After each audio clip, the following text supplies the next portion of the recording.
রহমতুল্লাহ বারাকাতুহু। আপনারা জানেন আমরা আজকে বাংলাদেশ ইসলামী ফ্রন্ট, বাংলাদেশ ইসলামী ছাত্র সেনা এবং আহলে সুন্নাত ওয়াল জামাত বাংলাদেশের কেন্দ্রীয় নির্দেশ অনুযায়ী আমরা আজকে এই অবরোধ কর্মসূচি পালন করার জন্য আসছি সকাল 9টা থেকে দুপুর 12টা পর্যন্ত।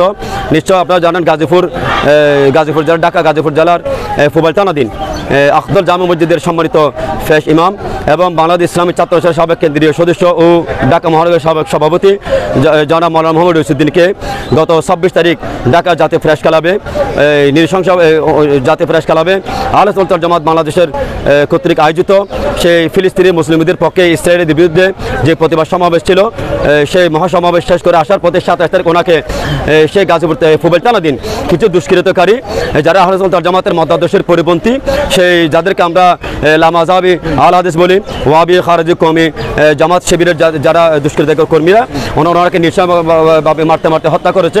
আমরা তার প্রতিবাদ জানাচ্ছি আজ প্রায় 12 দিন ব্যাপী। গত 27 তারিখ আজকে 5 তারিখ পর্যন্ত দীর্ঘদিন আমরা প্রায় 12 দিন আমরা রাজপথে আছি।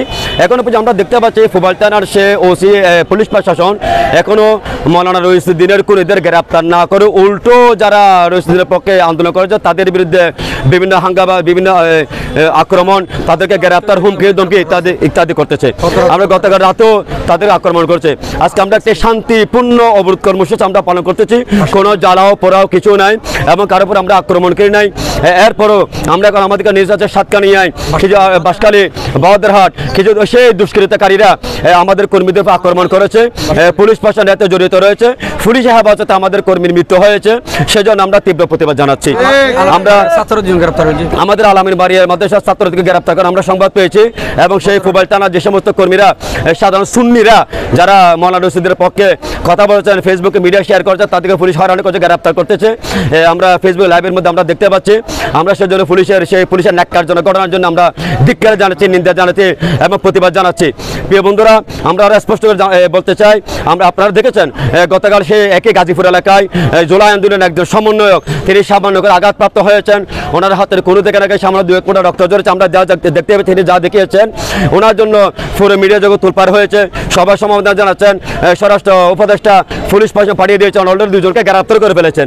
হ্যাঁ, একজন আহত ব্যক্তির জন্য যদি আহতকারী গ্রেপ্তার করা হয় আর নিহতকারী সে খুনিদেরকে এখনো গ্রেপ্তার করে না, মামলাকে নথিভুক্ত করা নাই, আমরা রাজপথে নেমেছি।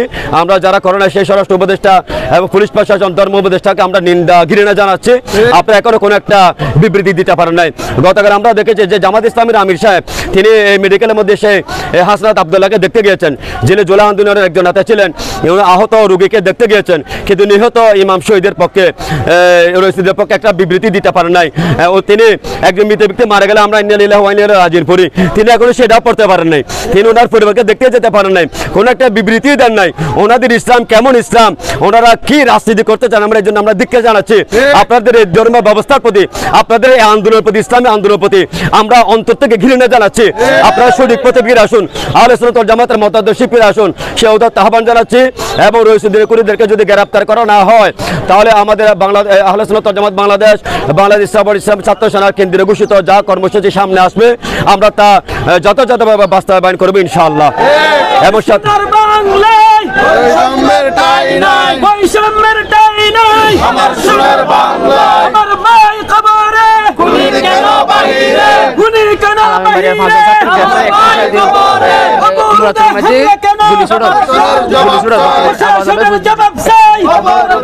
সুতরাং যেখানে আমাদের আলামিন বাড়িয়া চট্টগ্রাম আলামিন বাড়িয়া মডেল কামিল মাদ্রাসার প্রায় 4-5 জন ছাত্রকে গ্রেপ্তার করেছে এবং সেখানে পুলিশ গুলি ফুটাচ্ছে, টিয়ার গ্যাস শেল বিভিন্ন নিক্ষেপ করে আমাদের কর্মীদেরকে কষ্ট দিচ্ছে। আমরা এই পুলিশ প্রশাসনের প্রতি আমরা নিন্দা জানাচ্ছি। সুতরাং আপনারা তো সেই ইসরায়েলিদের পক্ষে আপনারা আছেন এবং আপনারা কি বলা হয়, আপনারা খুনিদের পক্ষে অবস্থান নিয়েছেন। সুতরাং আপনারা খুনিদের পক্ষ থেকে সরে আসুন, দেশে শান্তি ফিরে আনুন। আপনারা যদি খুনিদের পক্ষে যান দেশে কোন খারাপই বেড়ে যাবে। সুতরাং আমরা অনুরোধ জানাবো আপনারা শান্তির পথে আসুন এবং খুনিদেরকে গ্রেপ্তার করুন, এই অনুরোধ জানাচ্ছি আমি। এবং যতদিন পর্যন্ত খুনিদেরকে গ্রেপ্তার করা হবে না কেন্দ্র ঘোষিত সকল কর্মসূচি আমরা যত বাস্তবায়ন করার অঙ্গীকারে ব্যক্ত করছি। সকলকে ধন্যবাদ, মোবারকবাদ। আজকের এখানে মেডিকেলের যাত্রী, বিমান যাত্রী, বিভিন্ন রোগী, বিভিন্ন হজ যাত্রী যারা যাচ্ছেন আমরা তাদেরকে যাচা বাছাই করে আমরা কোনো রোগী দেখলে আমরা তাদেরকে সসম্মানে পাঠিয়ে দিচ্ছি, কাউকে কষ্ট দিচ্ছি না। আজকের আমাদের অবরোধ কর্মসূচি হচ্ছে মূলত শান্তিপূর্ণ কর্মসূচি।